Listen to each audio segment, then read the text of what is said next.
عرش بری پر پہنچے گو ذیشان نبی ہیں سب، لیکن معراج کا دولہا کوئی نہیں، واللہ کوئی نہیں، اے ختم رسل مکی مدنی، کونین میں تم سا کوئی نہیں، واللہ کوئی نہیں، اے ختم رسل۔ سبحان اللہ، ماشاء اللہ۔ اچھا علامہ صاحب، آپ کی طرف آتے ہیں۔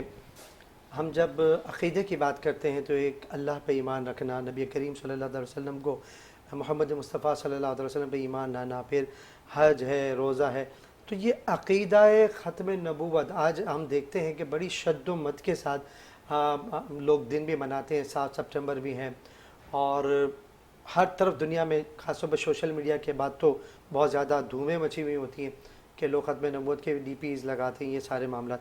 تو یہ عقیدہ ختم نبوت کیا ہے اور اس کی کتنی اہمیت ہے؟ اعوذ باللہ من الشیطان الرجیم، بسم اللہ الرحمن الرحیم، نحمدہ ونصلی ونسلم علی رسولہ الکریم۔ سب سے پہلے تو یہ بات سمجھیں کہ جہاں اللہ تعالیٰ کو ایک ماننا ہر مسلمان پر لازم اور ضروری ہے، اور اللہ کی توحید پر ایمان لانے سے ہی انسان مسلمان ہوتا ہے، اسلام کی صفوں میں داخل ہوتا ہے، وہیں ایک بنیادی اور ضروری عقیدہ یہ بھی ہے کہ حضور علیہ الصلاۃ والسلام کو خاتم النبیین یعنی آخری نبی مانا جائے۔ اس کو اس طرح سمجھیں کہ پہلے اس مسئلے کی طرف بڑھنے سے پہلے ہم لفظ خاتم النبیین کا مطلب سمجھ لیں تو زیادہ آسانی ہو جائے گی کہ یہ عقیدہ کیوں ضروری ہے۔ لفظ خاتم النبیین کا لغوی معنی یہ ہے، یعنی ڈکشنری میں اس کا یہ مطلب کیا جاتا ہے کہ خاتم کا معنی ہوتا ہے آخری، اور خاتم النبیین کا معنی ہوگا یعنی نبیوں میں سب سے آخری۔ اب یہاں پر اگر لفظ خاتم کو تا کی زبر کے ساتھ پڑھا جائے یا لفظ خاتم کو تا کی زیر کے ساتھ پڑھا جائے یعنی خاتم پڑھا جائے یا خاتم پڑھا جائے، معنی ایک ہی رہے گا۔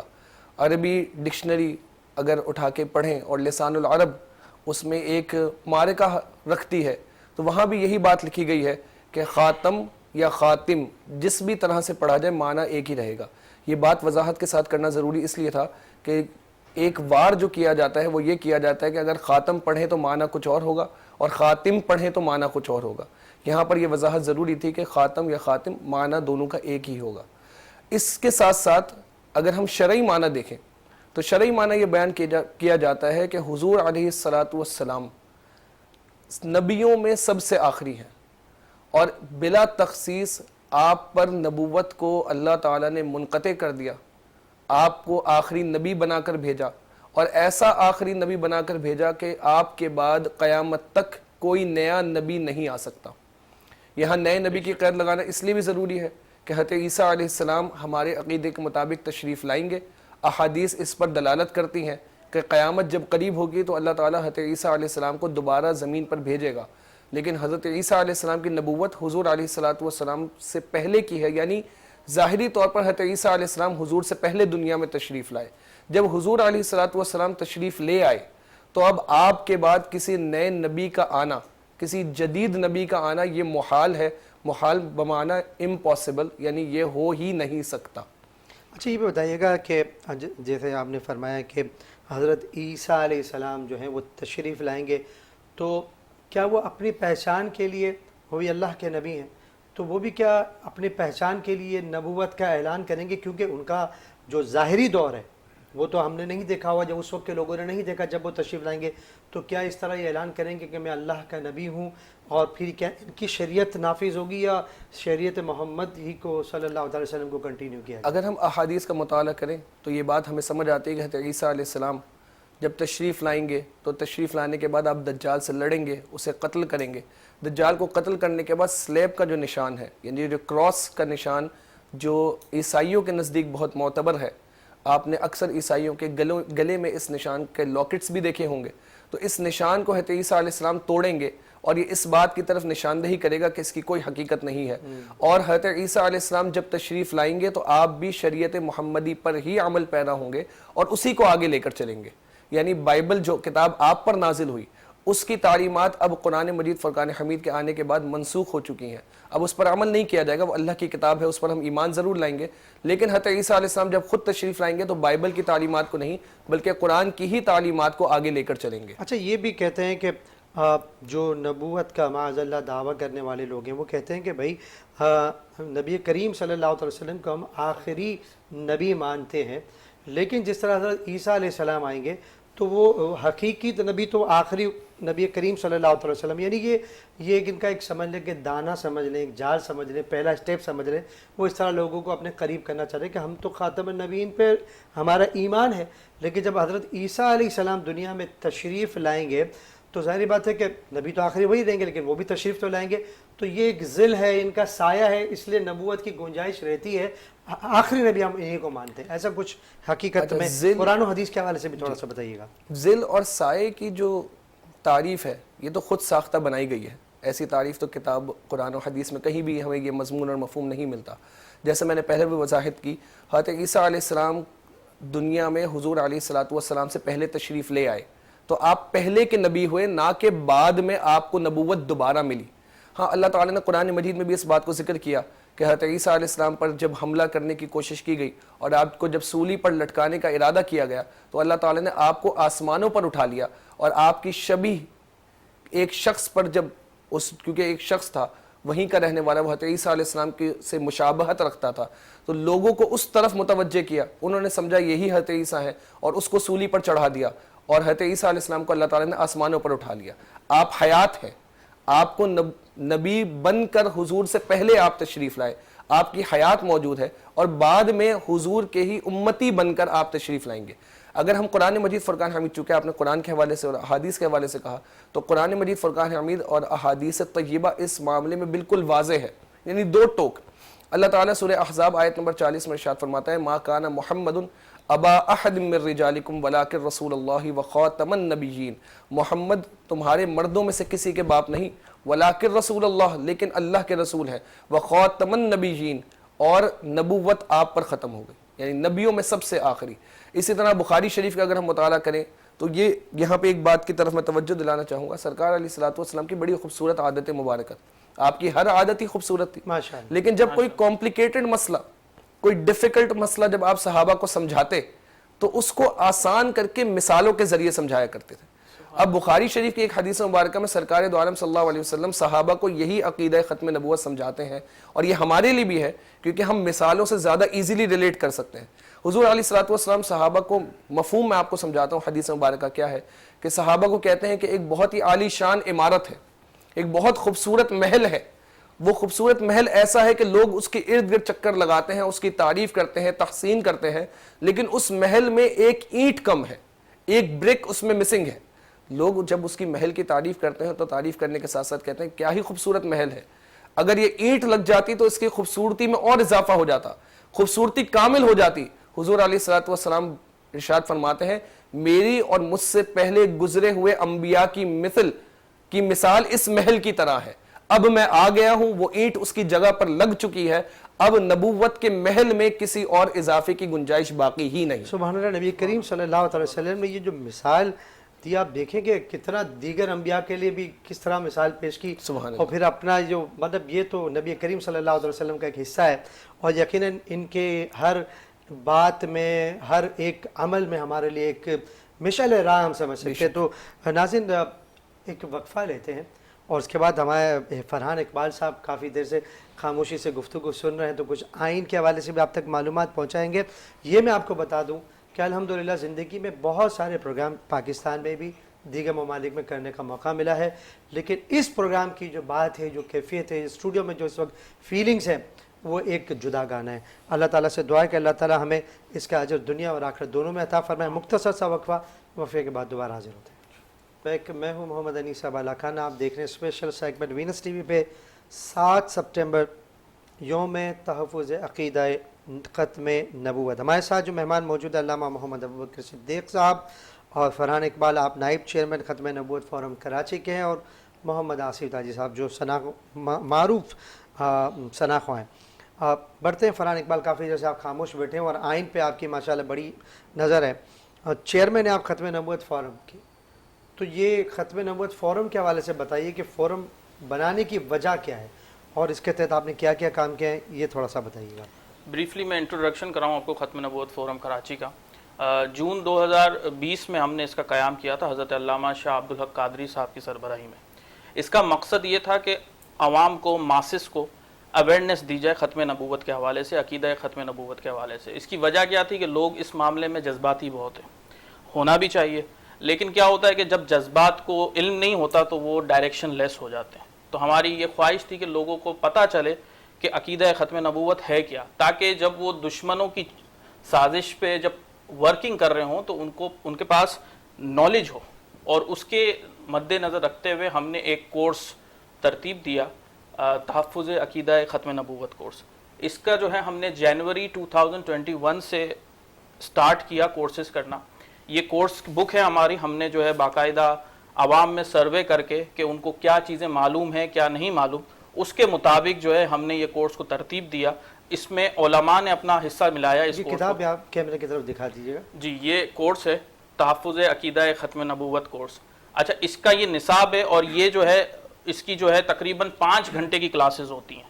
تو اب وہ کیا ہوتا ہے کہ ہم نے مختلف اسکولز میں, انسٹیٹیوشنز میں, مدارس میں, مساجد میں, جیسے ان کی سہولت اس حساب سے وہاں پہ کورس کروائیں, اور ابھی تک ہم 160 کورسز کروا چکے ہیں. اچھا ماشاءاللہ, یہ بھی بتائیے گا کہ اس کتاب کے اندر صرف شرعی طور پر رہنمائی کی گئی ہے, آئین پاکستان کے حوالے سے بھی کچھ گفتگو کی گئی؟ جی, اس میں ہم نے یہی کیا ہے کہ پہلے تو اس میں جو شرعی رہنمائی ہے وہ فراہم کی ہے, اور اس کے بعد جو ہے لاسٹ میں اس میں پاکستان, اسپیسیفک ٹو پاکستان, جو آئینی اس میں پوزیشن ہے ختم نبوت کے حوالے سے, کیونکہ پاکستان کا آئین ایک انفرادیت رکھتا ہے اس حوالے سے کہ اس کے آئین میں مسلمان کی تعریف موجود ہے, یہ موجود ہے. اور پاکستان کا قانون جو ہے تعزیرات جس کو کہتے ہیں, پاکستان پینل کوڈ, اس میں کیا پوزیشن ہے اس ایسے لوگوں کی کہ جو اس عقیدے کے منکر ہیں. ٹھیک ہے, اس کے حوالے سے بات کریں گے. میں چاہ رہا ہوں کہ گفتگو کو آگے بڑھانے سے پہلے تھوڑا سا یہ بتائیے گا کہ آپ فیس بک پہ موجود ہیں آپ کی؟ جی, اور آپ ممبرشپ بھی کر لیتے ہیں اگر کسی کو ممبر بننا تو. ناظرین, بڑی اچھی بات ہے, اللہ تعالیٰ ان کو جزا عطا فرمائے. تو یہ بریفلی آپ کو بتا دیا گیا. اب تھوڑا سا آئین کے حوالے سے بات کریں گے. مسلمان کی تعریف, ایک تو شرعی طور پہ ہمارے ساتھ قبلہ موجود ہے, تو وہ, اور میرے خیال سے اسکول میں بھی سب کو مسلمان کی تعریف کے حوالے سے بتایا جاتا ہے, لیکن کیا ہی بہتر ہو اگر آپ آئین پاکستان کے حوالے سے مسلمان کی کیا تعریف کی گئی یہ بتا دیجیے. اچھا, آئین پاکستان کا آرٹیکل ہے 260, سب آرٹیکل 3 اور سب آرٹیکل A. تو میں انگلش میں اردو دونوں میں پڑھ کے سنا دیتا ہوں, جس میں یہ کہا گیا ہے کہ مسلم means a person who believes in the unity and oneness of Almighty Allah, in the absolute and unqualified finality of the prophethood of Muhammad sallallahu alaihi wasallam, the last of the prophets, and does not believe in or recognize as a prophet or religious reformer any person who claimed or claims to be a prophet in any sense of the word or of any description whatsoever after Muhammad sallallahu ta'ala alaihi wasallam. Urdu میں مسلم سے کوئی ایسا شخص مراد ہے جو وحدت و توحید قادر مطلق اللہ تبارک و تعالی خاتم النبیین حضرت محمد صلی اللہ علیہ وسلم کی ختم نبوت پر مکمل اور غیر مشروط طور پر ایمان رکھتا ہو, اور پیغمبر یا مذہبی مصلح کے طور پر کسی ایسے شخص پر نہ ایمان رکھتا ہو نہ اسے مانتا ہو جس نے حضرت محمد صلی اللہ تعالی علیہ وسلم کے بعد اس لفظ کے کسی بھی مفہوم یا کسی بھی تشریح کے لحاظ سے پیغمبر ہونے کا دعویٰ کیا ہو یا جو دعویٰ کرے. سبحان اللہ, بہت زبردست کی تو بات کی ہوئی. اس میں تو میں سمجھتا ہوں کہ ڈیبیٹ کی گنجائش ہی نہیں رہتی ہے, بہت جامع. اچھا, یہ بتائیے گا کہ یہ جو تعریف بیان کی گئی ہے تو یقیناً آئین میں سب نے مل کر یہ کام کیا ہوگا. تو سب سے پہلے یعنی اس گفتگو کے بعد پہلے یہ بتائیے گا کہ آئین کے حوالے سے گفتگو تو ہم جاری رکھیں گے. 7 سپٹمبر یہ تاریخ چننے کی اتفاقیہ ہے کہ 7 سپٹمبر آ گئے تو ہم نے 7 سپٹمبر رکھ دی, یہ کوئی خاص اس کی وجہ بنتی ہے یہ بتائیے گا. دوسرا یہ بتائیے گا کہ یہ راتوں رات کوئی امینڈمنٹ کے جیسے آج کل بھی ہو جاتا ہے نا, کسی بھی سیاسی جماعت میں کوئی تحریک آ گئی ہے, آگے راتوں رات ہوئی اور پٹ اپ بیک گراؤنڈ تو چل رہا ہوتا ہے لیکن بہرحال اچانک سے نمودار ہو جاتی ہے. اس طرح اچانک ہوئی ہے کس طرح, تھوڑا سا بیک گراؤنڈ بتائیے گا. اچھا 7 ستمبر 1974 ہے کیا؟ پہلے تو اس کو سمجھ لیجئے یہ پاکستان کی آئینی اور جمہوری تاریخ کا ایک سنہرا باب ہے. بے شک. دیکھیں ہمارے یہاں پہ ملک میں لوگوں کو پتہ ہے کہ جو جمہوریت کے معاملات کس طریقے سے ہیں, کیسے سیاسی پارٹیز آپس میں جو ہے وہ اختلافات کرتے ہیں اور اس کو کہاں تک لے کر جاتے ہیں. لیکن اس 7 ستمبر 1974 کی آئینی ترمیم کا سب سے بڑا جو کام ہے اور جو ایک انفرادیت ہے وہ یہ ہے کہ یہ یونینیمسلی پاس ہوئی تھی, یعنی کہ کسی ایک نے بھی اس کی مخالفت نہیں کی تھی. اور یہ عبدالحفیظ پیرزادہ صاحب جو اس وقت لاء منسٹر تھے, یہ بات انہوں نے خود آن دی ریکارڈ موجود ہے جو پارلیمنٹ کے منٹس میں موجود ہے. اب آپ آ جائیے کہ کیا جو آپ نے سوال پوچھا 7 ستمبر 1974 کا جو واقعہ ہوا, جو معاملہ ہوا, اس کی سگنیفیکنس کیا ہے, یعنی کہ اس کی ڈیٹ کی کیا سگنیفیکنس ہے. دیکھیں اس کا پورا ایک بیک گراؤنڈ ہے. اس کا بیک گراؤنڈ یہ ہے کہ پہلے اپریل, میں معذرت خواہ ہوں, میں پاکستان قیام پاکستان پہ آؤں گا. دیکھیں جو ختم نبوت کے منکرین تھے ان کے اوپر تو علماء نے جو ہے وہ ارتداد کا, مرتد ہونے کا فتویٰ تو پہلے سے دیا ہوا تھا. جب پاکستان کا قیام ہوا, پاکستان ایک مسلم سٹیٹ تھا, مسلمانوں کے لیے اس کا قیام ہوا, لیکن ہوا یوں کہ جو کلیدی عہدوں پہ آ کر کچھ ایسے منکر بیٹھ گئے کہ جنہوں نے پھر اپنے اختیارات کا غلط استعمال کیا اور اس کو استعمال کرتے ہوئے جو ان کے ماننے والے تھے ان کو نوازنا شروع کر دیا, جس کی وجہ سے ہوا کیا کہ جو میجورٹی طبقہ تھا مسلمانوں کا ان کا استحصال ہونے لگا. اس کے بعد 1953 میں ایک تحریک چلی, تحریک ختم نبوت, جس کو اس وقت جو ہے وہ زور سے جو ہے وہ مارشل لاء کے ذریعے روک دیا گیا. وہ پھر تحریک دب گئی. لیکن پھر اس کے بعد 29 میں 1974 کو ایک واقعہ ہوتا ہے. وہ کیا واقعہ ہوتا ہے کہ کچھ اسٹوڈنٹس نشتر میڈیکل کالج ملتان کے وہ ربوہ اسٹیشن پہ پہنچتے ہیں. وہاں پہ ختم نبوت کے منکرین اپنا لٹریچر تقسیم کرتے ہیں جس کی وہ مزاحمت کرتے ہیں, لینے سے منع کر دیتے ہیں, جس پہ جو ہے وہ شدت ہو جاتی ہے. اور پھر وہ جو منکرین تھے, کیونکہ وہ اسٹیشن ان کا تھا, وہاں پہ سٹاف بھی ان کا تھا, ان کو یوز کر کے ان بچوں کے اوپر جو 60 کے قریب تھے ان کے اوپر حملہ کیا جاتا ہے اور ان کو جو ہے زخمی کیا جاتا ہے, تشدد کیا جاتا ہے. اس کے بعد جب اگلے دن یہ خبر پھیلتی ہے, پورے پاکستان میں یہ خبر پھیل جاتی ہے اور پورے پاکستان میں اس کی وجہ سے احتجاج ہو جاتا ہے. اور کیونکہ یہ پنجاب کے اندر معاملہ ہوا تھا تو پنجاب اسمبلی میں بھی اس کا شور مچ جاتا ہے, قومی اسمبلی میں بھی شور مچ جاتا ہے. اس وقت پاکستان میں پیپلز پارٹی کی حکومت تھی جس کے وزیر اعظم ذوالفقار علی بھٹو صاحب تھے. ذوالفقار علی بھٹو صاحب نے 12 جون کو قوم سے خطاب کیا اور انہوں نے کہا کہ وہ ختم نبوت کے اوپر مکمل ایمان رکھتے ہیں اور یہ مسئلہ ہم حل کریں گے. اور کیونکہ اس وقت پارلیمنٹ کا سیشن بجٹ سیشن چالو تھا اور بجٹ سیشن جب ہوتا ہے اس دوران کوئی اور جو ہے وہ بزنس نہیں کیا جا سکتا, یہ رولز آف دی گیم ہے, یہ سب کو پتا تھا. اس وقت جو لوگ تھے ان کو بھی پتا تھا. تو اس کے بعد انہوں نے کہا کہ ٹھیک ہے ہم اس مسئلے کو اس بجٹ سیشن کے بعد کریں گے. اور اس کے بعد 30 جون 1974 کو, میں بہت بریفلی اس کو ایکسپلین کر رہا ہوں, ڈیٹیل تو بہت زیادہ ہے. 30 جون 1974 کو حضرت علامہ شاہ احمد نورانی صدیقی نور اللہ مرقدہ نے وہ قرارداد پاس کروائی, وہ پیش کی قرارداد, جس قرارداد کی روح سے ختم نبوت کے منکرین کو غیر مسلم اقلیت قرار دینے کے لیے ورکنگ کی گئی. اس کے نتیجے میں ہوا یہ کہ اسپیکر آف دی ہاؤس نے پورے ہاؤس کی ایک کمیٹی بنا دی جس کو اسپیشل کمیٹی کہتے ہیں. اس اسپیشل کمیٹی کا جو کام تھا وہ یہ تھا کہ قادیانیوں کا جو سٹیٹس ہے اس پہ جو ہے وہ بات کریں کہ کیا یہ ملت اسلامیہ کے رکن ہیں کہ نہیں ہیں. اور اس کمیٹی کی سب سے بڑی خصوصیت دیکھیں, یہ جمہوریت, یہ جتنے بھی چیمپئن جمہوریت کے ان کو یہ سمجھنا ہوگا کہ اس وقت مسلمز میجورٹی میں تھے, مسلمز تیش میں تھے, اس کے باوجود ان اقلیتوں کو, ختم نبوت کے منکرین کو پارلیمنٹ میں بلایا گیا اس اسپیشل کمیٹی میں اور ان کو 50 گھنٹے دیے گئے, 50 گھنٹے اپنا موقف پیش کرنے کے لیے. 11 دن اس میں مرزا ناصر احمد پیش ہوا, 2 دن جو ہے لاہوری گروپ کے سربراہ پیش ہوئے, لیکن وہ اپنی بات کو ثابت نہیں کر سکے, یعنی کہ اپنے آپ کو ملت اسلامیہ کا ڈیبیٹ ان کی رہی 50 گھنٹے. جی یہ ڈیبیٹ چلی تھی 50 گھنٹے. تو یہ ان کی جو کراس کوشچننگ ہوئی تھی, یہ ٹوٹل پھر بعد میں جو ڈسکشن بٹوین دی ممبرز ہوئی تھی وہ الگ تھی, وہ الگ تھی, اور وہ تقریباً یہ 120 گھنٹے کی ڈیبیٹ تھی, اور یہ پورے جو منٹس ہیں یہ پبلک ہو چکے ہیں, انٹرنیٹ پہ بھی موجود ہیں, اور پارلیمنٹ میں جو چلا جائے تو وہاں پہ بھی ان کو مل سکتا ہے, وہ پڑھ سکتے ہیں کہ کیا کیا اعتراضات کیے گئے تھے, اس کے کیا کیا جواب دیے گئے تھے.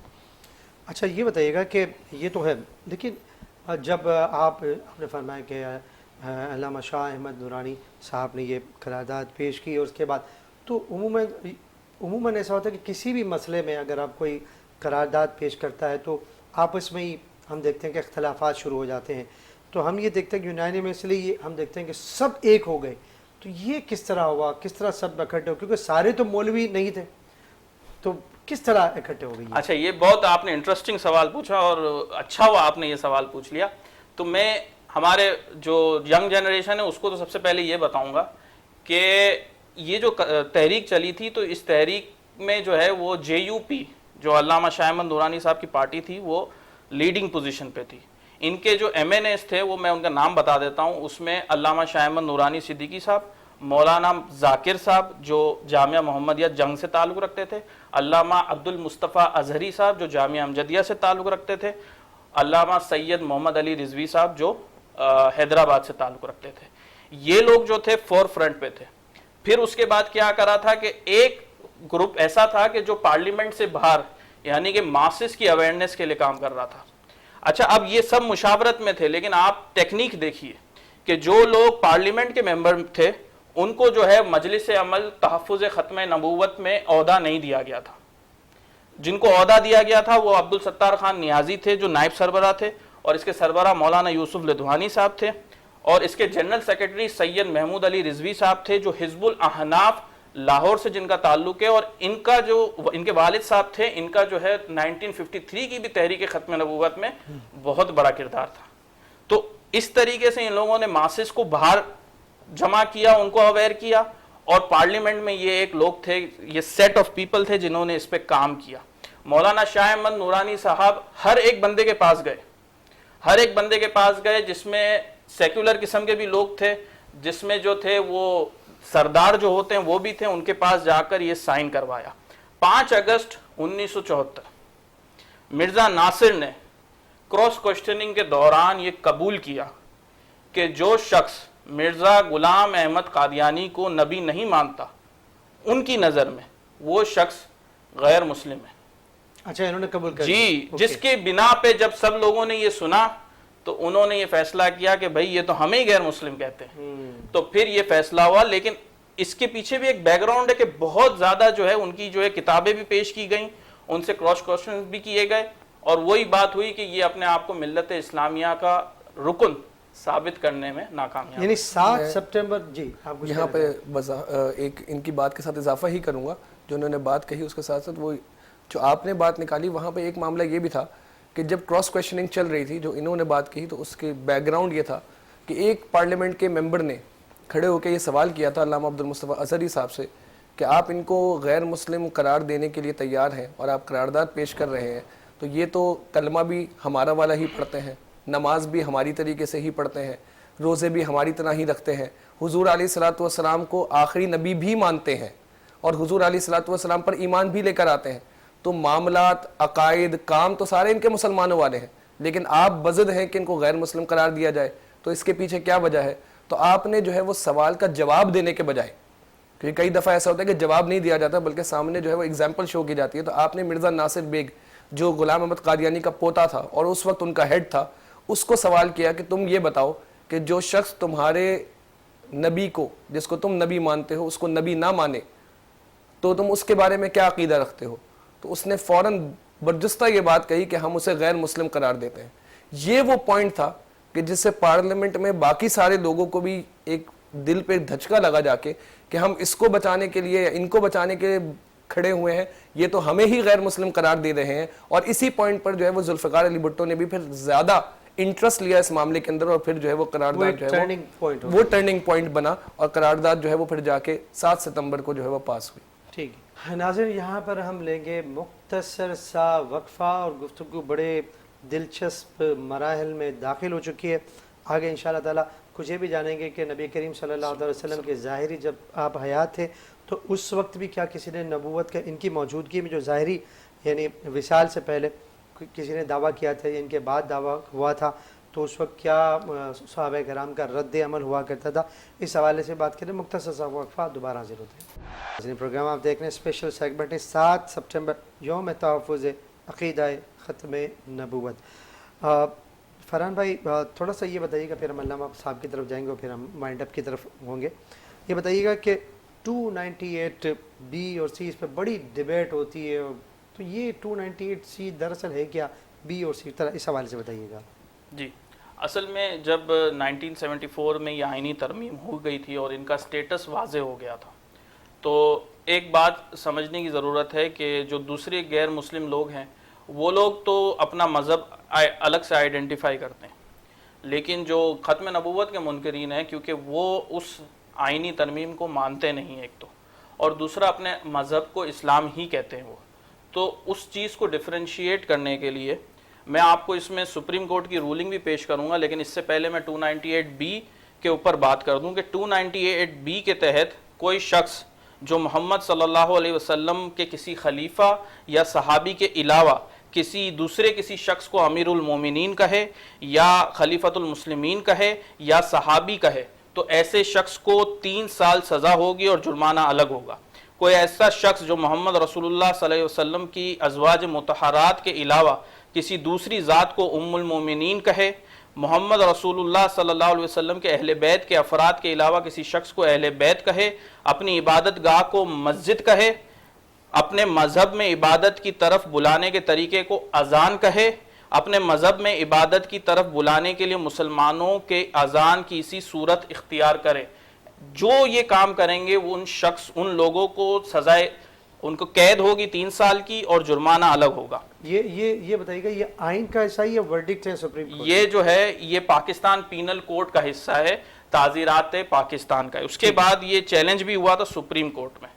سپریم کورٹ کا بہت ہی مشہور ورڈکٹ ہے ظہیر الدین ورسز اسٹیٹ 1993، جس میں سپریم کورٹ نے یہ کہا کہ قادیانیوں کے، کیونکہ پاکستان کا آئین ہیومن رائٹس کے لیے بھی بڑا اسپیسیفک ہے، وہ دیتا ہے رائٹس، یعنی کہ لوگوں کو اپنے مذہب کی جو پریچنگ ہے اور جو اس پہ فالو کرنا ہے اس کی آزادی ہے پاکستان کے اندر، لیکن سپریم کورٹ نے یہ کہا کہ کیونکہ قادیانی دھوکے باز ہیں، وہ اسلام کے لبادے میں دھوکہ دیتے ہیں، تو اسی لیے ان کے کوئی رائٹس نہیں ہیں۔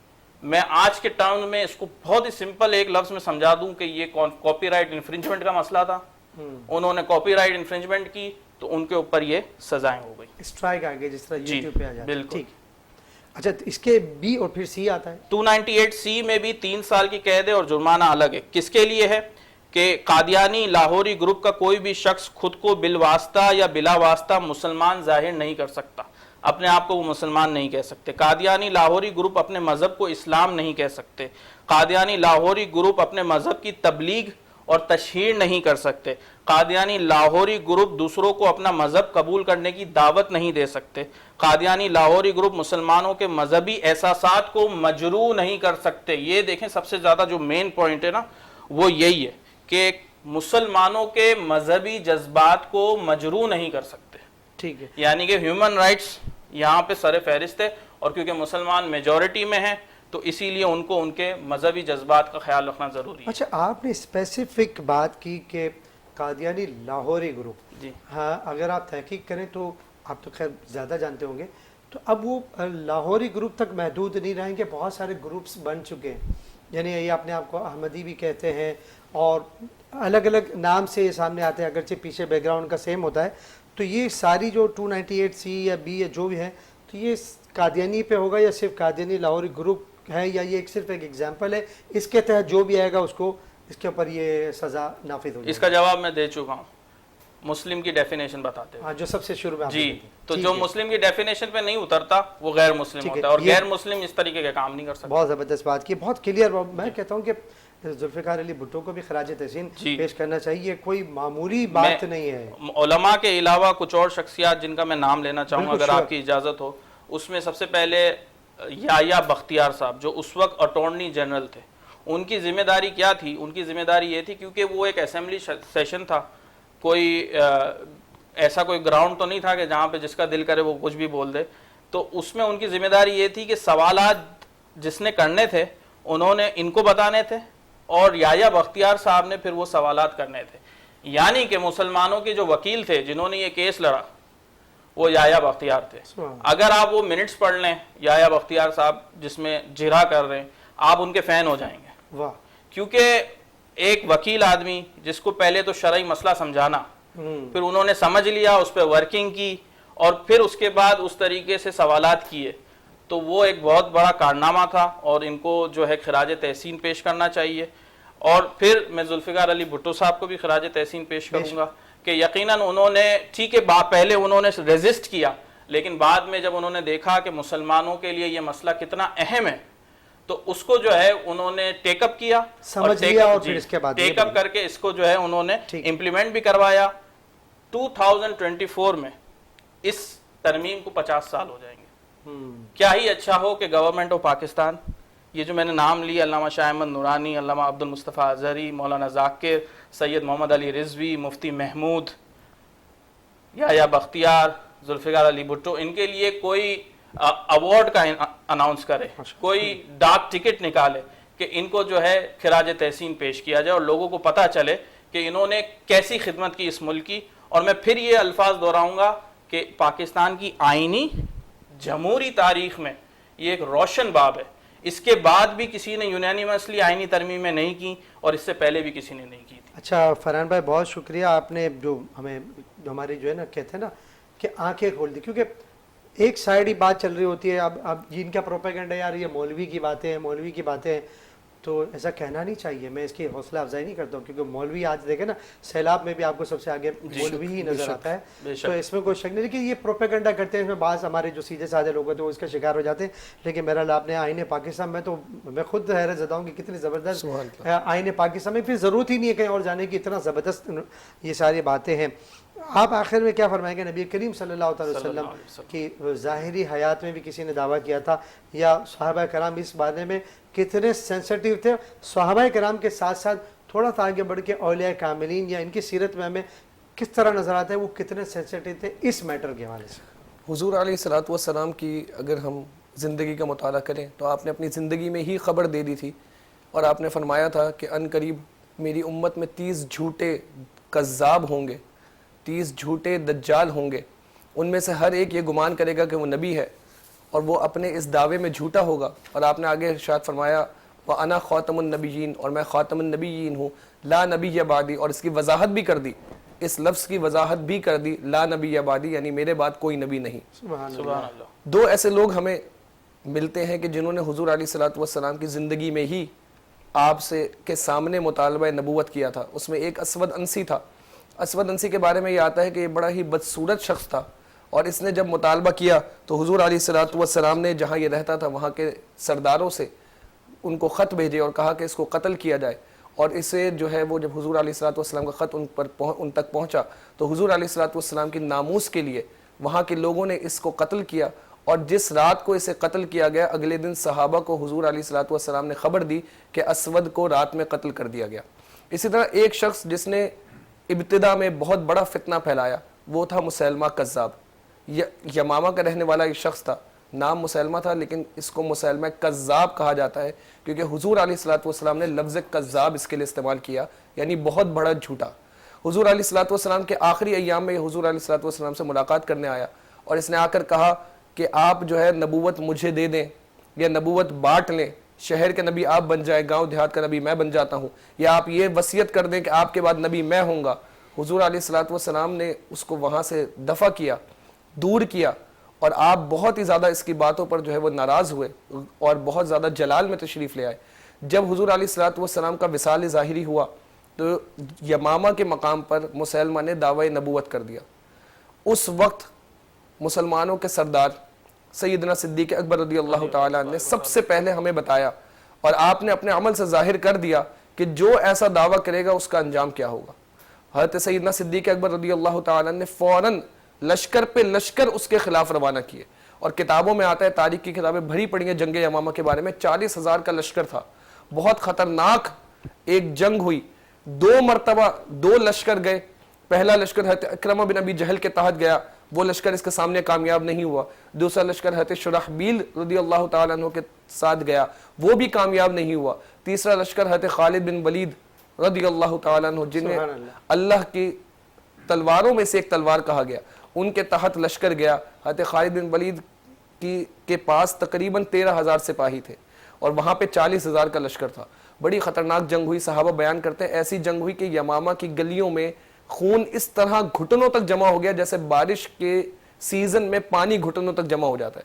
آپ سوچیں کتنا خون بہا ہوگا کہ گھٹنوں تک خون جمع ہو گیا، اور 1200 صحابہ نے اپنی جانیں حضور علیہ الصلوۃ والسلام کی ناموس کے لیے اور عقیدہ ختم نبوت کے لیے اللہ تعالیٰ کے حوالے کر دی اور جام شہادت نوش کیا۔ 1200 صحابہ، جس میں 700 صحابہ ایسے تھے کہ جو حفاظ تھے، قرآن کے پکے حافظ تھے۔ اسی جنگ میں حضرت عمر فاروق رضی اللہ تعالیٰ عنہ کے بھائی حضرت زید بن خطاب رضی اللہ تعالیٰ عنہ بھی اسی جنگ میں شہید ہوئے، اور سامنے لشکر ایسا ہوا کہ مسلمہ کو بھی قتل کیا اور 40,000 میں سے 21,000 کو واصل جہنم کیا۔ زبردست۔ آپ اگر جنگ بدر دیکھیں، صحابہ کی تعداد اتنی نہیں ہے شہید ہونے والے، احد میں، خندق میں، لیکن اس جنگ میں صحابہ نے بڑھ چڑھ کے حضور کی ناموس کے لیے اپنی جانوں کے نذرانے پیش کیے اور ثابت کر دیا کہ تا قیامت کوئی بھی یہ دعویٰ کرے گا وہ اپنے دعوے میں جھوٹا ہوگا، کذاب ہوگا، اور اس کو اس کے دعوے میں اس کے رد کیا جائے گا اور اس کی بات نہیں مانی جائے گی، کیونکہ ہمارے علماء نے اس بات پر متفقہ طور پر یہ فیصلہ کر دیا قرآن و حدیث کی روشنی میں کہ تا قیامت حضور علیہ الصلوۃ والسلام کے بعد کوئی نیا نبی آ ہی نہیں سکتا، یہ محال ہے۔ بہت بہت شکریہ علامہ محمد ابو بکر صدیق صاحب، فرحان اقبال صاحب، آپ کا بھی شکریہ، آصف تاجی آپ کا بھی بہت شکریہ۔ ناظرین، اعلیٰ حضرت فرماتے ہیں کروں تیرے نام پہ یہ جاں فدا، نہ بس ایک جاں دو جہاں فدا، دو جہاں سے بھی نہیں جی بھرا، کروں کیا کروڑوں جہاں نہیں۔ بڑا حساس یہ معاملہ ہے، اور آج کے اس پروگرام میں ہم یہ بھی سمجھ پائیں کہ دیکھیں قانون کو کسی بھی صورت میں ہاتھ میں لینے کی ہمیں ضرورت نہیں، انڈیویجول ایز اے انڈیویجول قانون یہاں پر موجود ہے۔ آپ نے کسی بھی معاملے میں آپ نے قانونی طور پہ چارہ جوئی کرنی ہے، آپ نے پولیس سے رابطہ کرنا ہے، آپ نے کورٹ سے رابطہ کرنا ہے، انفرادی طور پر یہ آپ کی ذمہ داری ہے کہ جو آئین اتنی زبردست اس کی ڈیفینیشن بیان کی گئی ہے کہ میں سمجھتا ہوں کہ قلم توڑ دیا ہے، اس کے بعد جگہ نہیں بچتی ہے۔ اور جہاں آپ کا صرف یہ آپ کا اور ہمارا یہ کام ہے کہ اگر خدا نہ خواستہ کوئی ایسا معاملہ ہمارے سامنے آتا ہے تو ہم اس کو قانون کے حوالے کریں، اور قانون پھر آگے جانے، آپ کا کام قانون تک اس کو پہنچانا ہے، اس کی کمپلین کرنا ہے، قانون ہاتھ میں لینا یہ آپ کا ہماری ذمہ داری نہیں ہے۔ تو یہ بات آپ طے کریں، لیکن اپنے بچوں کو، جو بڑے لوگ سن رہے ہیں، اپنے بچوں کو ختم نبوت کے حوالے سے۔ انیس بھائی، میں آپ کو ایک اور پوائنٹ اس پہ بتاتا ہوں، کیونکہ آپ نے جو ہے وہ ماں باپ کو یہ ترغیب دی کہ وہ بچوں کو ختم نبوت کے اوپر بات کروائیں یا سکھائیں۔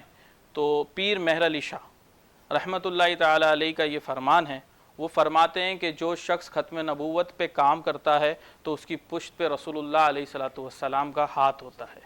تو یہ ہمارے لیے مشعل راہ ہے، یہ جو ان کا فرمان ہے اس کو سنیے، سمجھیے اور آگے بڑھیے۔ اور جس طریقے سے ہم دین اور دنیا میں اسپیشلی اپنے ذہن کو استعمال کرتے ہیں پیسے کمانے کے لیے، تو دین کی ترویج و اشاعت کے لیے بھی اسی طریقے سے ہم آگے بڑھیں اور کام کریں، بڑھ چڑھ کے حصہ لیں اس میں۔ جتنا حساس یہ معاملہ ہے، شاید آج کی اس انفارمیشن کے دور میں، یعنی ہم کہتے ہیں نا تعلیمی دور، تربیتی دور گزر چکا، اب صرف تعلیمی دور رہ گیا ہے۔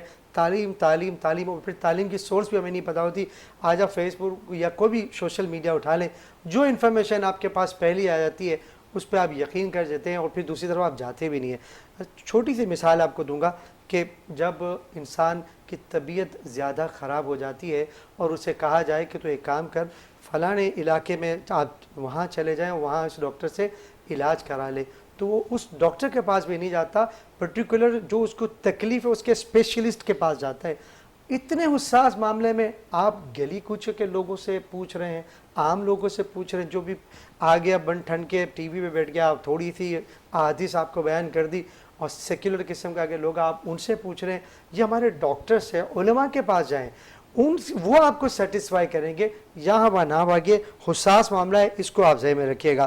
تو ایک مرتبہ پھر شرکا کا میں شکریہ ادا کروں گا۔ 7 سپٹمبر یوم تحفظ عقیدہ ختم نبوت، اس کو بھرپور طریقے سے اپنے گھروں میں منائیے، اپنے سوشل میڈیا پہ اس کو منائیے، اور ہر جگہ پہ اس کا چرچا کیجئے کہ نبی کریم صلی اللہ علیہ وسلم کا جو ذکر خیر کرتا ہے اللہ تعالیٰ دین و دنیا میں اسے بلندی عطا فرماتا ہے۔ ایک مرتبہ بات پھر میں ریپیٹ کر دوں کہ آج کا پروگرام میرے لیے بڑی اہمیت کا حامل ہے، بہت کچھ سیکھنے کو ملا۔ تو اسی پہ اپنے میزبان محمد انیس صاحب اللہ خانہ کو اجازت دیجیے، محمد آصف تاجی ہمارے ساتھ موجود ہے، یہ کلام پیش کریں گے اور اسی دوران ہمارے اس پروگرام کا اختتام ہو جائے گا۔ لب پر نعت پاک کا نغمہ کل بھی تھا اور آج بھی ہے، میرے نبی سے میرا رشتہ کل بھی تھا اور آج بھی ہے، اور کسی جانب کیوں جائیں اور کسی کو کیوں دیکھیں، اور کسی جانب کیوں جائیں اور کسی کو کیوں دیکھیں، اپنا سب کچھ گنبد خضرا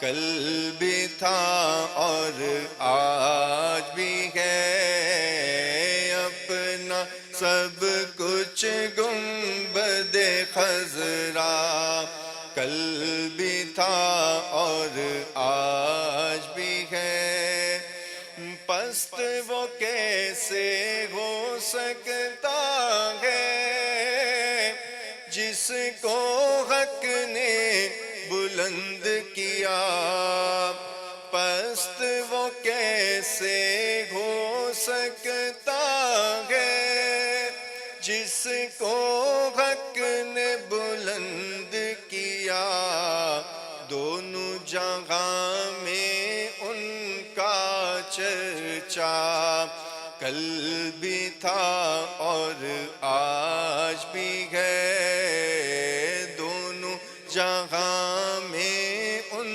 کا چرچا کل بھی تھا اور آج بھی ہے، بتلا دو گستاخ نبی کو غیرت مسلم زندہ ہے، بتلا دو گستاخ نبی کو غیرت مسلم زندہ ہے، ان پہ مر مٹنے کا جذبہ کل بھی تھا اور آج بھی ہے، ان پہ مر مٹنے کا جذبہ کل بھی تھا اور آج بھی ہے، میرے نبی سے میرا رشتہ کل بھی تھا اور آج بھی